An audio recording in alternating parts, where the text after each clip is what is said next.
Olá pessoal, tudo bem? Sejam bem-vindos ao segundo vídeo aqui do canal. E hoje vamos trazer um pouco, sobre o aparelho reprodutor feminino, trazendo uma visão geral. Da mesma forma como a gente tratou a respeito do sistema, do aparelho reprodutor masculino no primeiro vídeo, hoje também vamos fazer da mesma forma tratando do feminino, uma visão mais ampla sobre a fisiologia, a anatomia, histologia e embriologia desse aparelho reprodutor feminino. Aqui a gente vai tratar de uma forma mais ampla, realmente, de uma forma mais introdutória, para que depois, quando a gente for fazer algo mais específico, a gente consiga entender bem, e focar justamente em algum determinado aspecto, seja a fisiologia, a embriologia e assim por diante. Mas hoje vamos tratar de uma forma mais ampla e geral sobre esse aparelho. Bom, sobre o aparelho reprodutor feminino, nós sabemos que ele é dividido em parte externa e interna. A parte externa, ela vai ser composta pelo clitóris, pelos pequenos lábios, pela abertura da uretra, pela vagina e pelos grandes lábios. Nós sabemos que a parte externa do aparelho reprodutor feminino, ela vai ter musculatura. A principal vai ser realmente a bulbo, a bulbo esponjosa e a inervação a ilho inguinal. A partir disso, nós também temos, na parte externa, as glândulas vestibulares. E sobre as glândulas vestibulares, eu queria trazer aqui uma informação sobre a questão da bartolinite, que é uma inflamação dessa glândula. E, por sinal, é também o local de origem da maioria dos adenocarcinomas, que é um tipo de câncer que ele afeta o tecido epitelial glandular. Nós temos, pessoal, que a parte externa, ela vai ter também, vai sofrer como é que eu posso dizer? Ela vai também ser formada durante o desenvolvimento embrionário. E temos aqui, pessoal, que o tubérculo genital, durante aquele desenvolvimento embrionário, ele vai dar origem à glande do clitóris, por exemplo, ao corpo cavernoso do clitóris e também ao bulbo esponjoso do vestíbulo, que vai ser um músculo que eu acabei de dizer.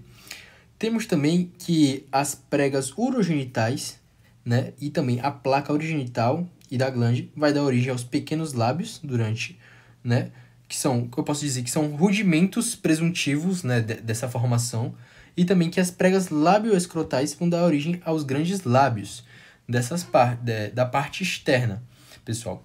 Então temos esse apanhado da parte externa e vamos agora adentrar, como posso dizer, a parte interna do aparelho reprodutor feminino. Pessoal, sobre o ovário, nós temos que o ovário ele é um órgão de formato amendoado que está preso ao ligamento do largo do útero pelo mesovário, que é uma dobra espacial do peritônio que vai justamente ligar, dar sustentação ao ovário, ao útero. Ao útero. E o mesovário, ele vai ser essa dobra que também vai suprir com sangue o ovário. E o ovário, a gente sabe que ele vai ter aquela função de desenvolver os oócitos, ou os folículos, justamente que vão ter origem, toda aquela questão do saco vitelíneo, que as células primordiais migram do saco vitelíneo e depois elas vão adentrar as gônadas em formação e vão dar origem, no caso do homem, vai dar origem aos espermatozoides futuramente, e as mulheres, ao sexo feminino, vão dar origem aos oócitos. E as mulheres elas já têm uma quantidade predefinida de oócitos dentro do ovário, que são os folículos ovarianos. O ovário ele é um órgão que é revestido pelo epitélio germinativo, uma camada de epitélio germinativo, e logo abaixo por um tecido conjuntivo denso não modelado, que é chamado de túnica albuginha. O ovário ele é dividido em córtex, que é a região mais externa e pela medula. O córtex ele é constituído pelo estroma, que vai ter as células do estroma, e também pelos folículos ovarianos, né, que vão passar pelo desenvolvimento, por toda aquela questão, né, de folículo primário, secundário e maduro. A medula, por sua vez, ela vai ser dividida em dois tipos, a medula que vai ser dividida em dois tipos de células também. As células intersticiais, que secretam estrógenos, e também as células do hilo, que secretam andrógenos, muito semelhante às células de Leydig. Aqui a gente tem uma imagem, né, justamente representando o que eu acabei de falar. A região cortical, que é a região mais externa, e a região medular. E agora vamos passar para a próxima parte, que é a tuba uterina, pessoal. A tuba uterina, ela vai ser o oviduto, que vai justamente permitir a passagem do oócito, né, por todo aquele canal, para que, eventualmente, possa acontecer uma fecundação ali, preferencialmente na ampola. E já que eu trouxe aqui a questão da ampola, nós temos a divisão da tuba uterina. Ela é dividida em 4 partes, basicamente. O infundíbulo, que vai ser a região mais próxima do ovário, e essa região vai conter as fímbrias, que são filamentos assim, que eles ajudam a capturar o ovócito, né? E o infundíbulo, ele vai dar, né, como canal para a ampola. E a ampola, como eu disse, vai ser uma parte um pouco mais dilatada da tuba uterina, que também é chamada de tuba de Falópio, né? Trompa de Falópio, perdão. E é onde geralmente ocorre a fecundação. E depois da ampola nós temos o istmo, que é uma parte que é um pouco mais apertada, né? Ela começa a se estreitar para dar continuidade à região intramural, que é aquela divisão entre a tuba uterina e o útero. Aí a gente vai tratar agora um pouco sobre a composição dessa estrutura, né? A composição ela é basicamente dividida em mucosa, que é uma parte, né, essa parte mais interna, que a gente vê um roxo mais escuro, que é justamente onde vão ter pregas longitudinais. E é por onde, né, os folículos vão justamente passar, transitar, né? Vão ser essas pregas, essa parte à luz, né, essa parte em branco. Perdão. E eles ficam mais aparentes na ampola. Então, para quem quiser um dia ver um corte histológico, vai ser mais visível quanto mais próximo for da ampola, já que, como eu disse antes, ela já é uma parte mais dilatada. E também tem uma parte muscular, que é basicamente um músculo liso, e a serosa, que é um epitélio pavimentoso simples. E eu trouxe aqui também mais uma curiosidade sobre a salpingite. A salpingite, ela é uma inflamação das tubas que é causada geralmente por infecção e pode levar à infertilidade. Geralmente, a afecção ela vem da parte peritoneal, que vai adentrar, né, justamente vai contaminar as tubas e vai desencadear esse processo inflamatório, e isso geralmente pode gerar uma obstrução da trompa e, posteriormente, e eventualmente, né, nos piores casos, a infertilidade da mulher. Vamos passar para o próximo. O útero, pessoal. O útero, ele é um órgão de formato piriforme, né, piramidal, como assim a gente pode dizer. O útero, pessoal, ele é um órgão muscular que é constituído basicamente por corpo, né? O fundo, que é essa região que está na imagem, que é a região mais acima, né? Como posso dizer, mais cranial. E também pelo istmo, né? Que alguns autores consideram essa parte mais estreita, que aqui não aponta na imagem. E o cérvice, que também pode ser chamado de colo. O corpo e o fundo ele é dividido basicamente em endométrio, perimétrio e miométrio. O endométrio, pessoal, como a gente consegue ver também na imagem de baixo, Ele é uma camada onde vai ter algumas vilosidades não, mas alguns sulcos, né, que vão ser rodeados, algumas glândulas que vão ser rodeadas de tecido epitelial cúbico, né? Alguns autores divergem um pouco, cúbico baixo ou às vezes colunar, mas a maioria trata como cúbico baixo, né? Cúbico em si.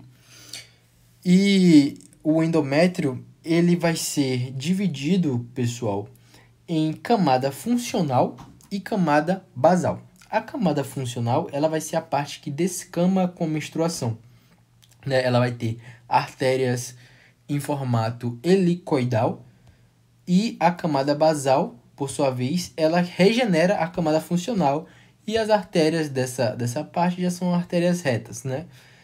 E, e vão justamente dar prosseguimento após a descamação, a regeneração da camada funcional.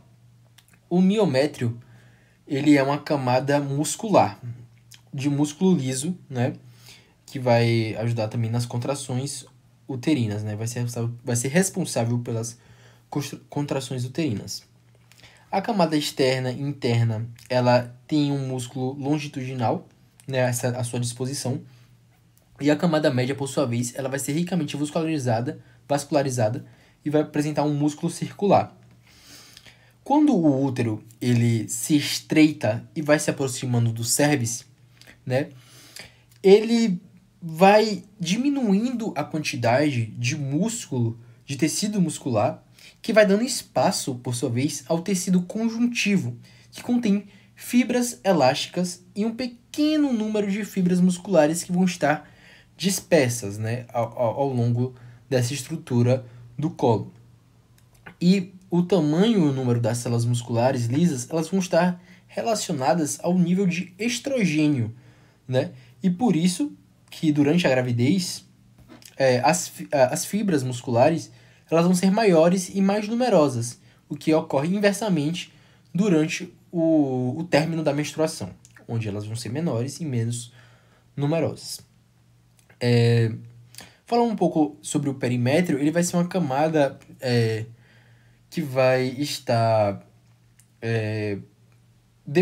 após o endométrio e vai ser uma camada de tecido epitelial, basicamente, pessoal.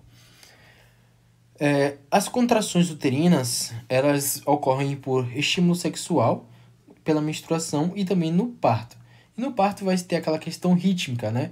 E vai ser induzida hormonalmente por corticotróficos e prostaglandinas, assim como também a ocitocina.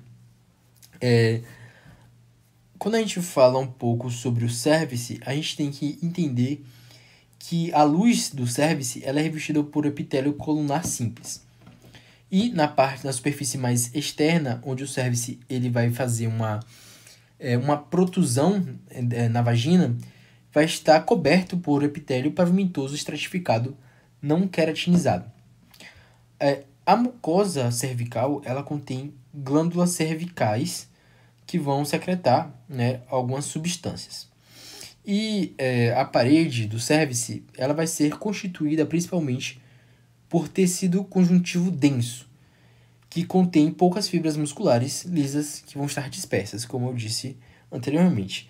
E a gente tem que tomar atenção porque essa transição do corpo, né, naquela região ali do istmo, né, que eu disse que alguns autores não consideram, mas é uma transição entre o corpo do útero com o colo, né, com o cérvix, ele vai ter uma junção epitelio-escamosa, que é justamente a JEC, né, que é uma zona de transição bastante delicada, e ela é suscetível à metaplasia escamosa porque existe uma proximidade entre dois tipos de tecidos que são epiteliais, mas são de diferentes formatos. Então, aquela proximidade ela acaba sendo um pouco delicada, porque pode ocorrer uma metaplasia, né, que é a transformação de um tecido em outro.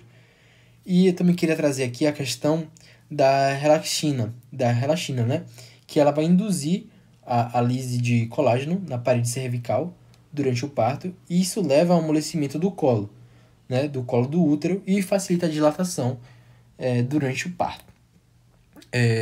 Eu também queria trazer aqui a questão da técnica do Papa Nicolau, né, que vai ser um instrumento diagnóstico que vai ajudar na detecção de câncer cervical. E ele vai ser aplicado justamente aspirando um fluido cervical ou se realizando uma raspagem, né, do tecido, né, do útero, e se faz um exame histológico disso, buscando detectar alguns tipos de displasias, carcinomas, anaplasias também. E sobre o carcinoma cervical em específico, ele é um dos cânceres mais comuns em mulheres. E quando ele vai estar num estágio de carcinoma in situ, ele pode ser tratado com uma boa taxa de sucesso cirúrgica. E, porém, né, no entanto, quando ele já está na fase invasiva, que é a metástase, que é quando ele se espalha, ele tem geralmente um mau prognóstico. E também sobre o útero é válido salientar a questão da endometriose, que é a presença de tecido endometrial na pelve ou na cavidade peritoneal. E isso gera geralmente muito desconforto, né, nas mulheres que sofrem com essa condição de endometriose. E a gente não sabe direito a origem, mas existem algumas teorias, como a teoria da regurgitação, que é durante o fluxo menstrual. Acredita-se que escapa do útero um pouco, né, o fluxo de sangue, e isso, levando algumas células, vai penetrar a cavidade peritoneal e gerar esse acúmulo de tecido endometrial, né, nessa cavidade. Essa é uma via de explicação, mas também existe a teoria metaplástica, que é células epiteliais do peritônio, elas vão se diferenciando em células do endométrio, né, justamente fazendo uma metaplasia. E a teoria da disseminação vascular sugere que as células do endométrio elas vão sendo basicamente extraídas, né? Elas entram nos canais vasculares e passam a ocupar, né, o lugar na pelve ou na cavidade peritoneal, justamente dando também origem à endometriose. Então, existem algumas teorias que vão tentar explicar essa condição da mulher. Pessoal, espero que vocês tenham entendido, né, o assunto. Espero que vocês tenham gostado. Me perdoem por a didática, eu estou tentando aprender, mas é isso. Espero que sirva e algum conhecimento tenha sido absorvido por vocês. Tudo bem? Muito obrigado. Valeu!